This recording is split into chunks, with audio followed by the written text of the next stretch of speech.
ഇന്ത്യയുടെ പ്രധാനമന്ത്രി ഇന്നലെ രാജസ്ഥാനിൽ നടത്തിയ തെരഞ്ഞെടുപ്പ് പ്രസംഗത്തെക്കുറിച്ചായിരുന്നു. മതവർഗീയ ധ്രുവീകരണം സൃഷ്ടിക്കാൻ വേണ്ടി പരസ്യമായി പ്രധാനമന്ത്രി ആഹ്വാനം ചെയ്യുകയാണ്. വിലക്കയറ്റം, തൊഴിലില്ലായ്മ, ദാരിദ്ര്യം, പട്ടിണി പോലുള്ള പ്രശ്നങ്ങളിൽ നിന്നും ശ്രദ്ധ തിരിക്കാനാണ്. തന്റെ ഭരണം ഒരു പരിപൂർണ പരാജയമാണെന്ന് ജനം തിരിച്ചറിയുമെന്നുള്ള വേവലാതിയാണ് പ്രധാനമന്ത്രിയെ കൊണ്ട് ഇങ്ങനെയുള്ള പ്രസ്താവനകൾ ഇറക്കിക്കുന്നതിന് പിന്നിലുള്ള താൽപര്യമെന്ന് എല്ലാവർക്കും അറിയുന്ന കാര്യമാണ്. രാജ്യത്തിന്റെ ഭരണഘടനാ തത്വങ്ങളെ ലംഘിക്കുന്ന നിലപാടുകൾ പരസ്യമായി പ്രധാനമന്ത്രി തന്നെ പ്രഖ്യാപിച്ചു. പൌരത്വ നിയമ ഭേദഗതി ഇന്ത്യ രാജ്യത്തെ മതരാഷ്ട്രമാക്കുന്നതിന് ഒരു ചവിട്ടുപടിയാണ് എന്നാണ് പ്രധാനമന്ത്രി പ്രസംഗിച്ചിരിക്കുന്നത്.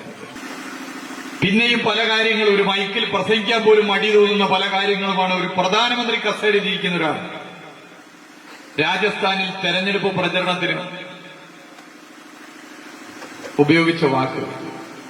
ഈ രാജ്യത്തെ മതരാഷ്ട്രമാക്കി മാറ്റുമെന്ന് നരേന്ദ്രമോദി രാജസ്ഥാനിൽ പ്രഖ്യാപിക്കുമ്പോൾ ഇന്ത്യയെ മതരാഷ്ട്രമാക്കി മാറ്റിത്തീർക്കാനുള്ള നരേന്ദ്രമോദിയുടെ ശ്രമത്തെ അവസാന ഇടതുപക്ഷ പ്രസ്ഥാനത്തിന്റെ പ്രവർത്തകന്റെ ശ്വാസം നിലക്കുന്നതുവരെ ഞങ്ങൾ പോരാടും എന്ന പ്രഖ്യാപനമാണ് ഇടതുപക്ഷം നടത്തുന്നത്.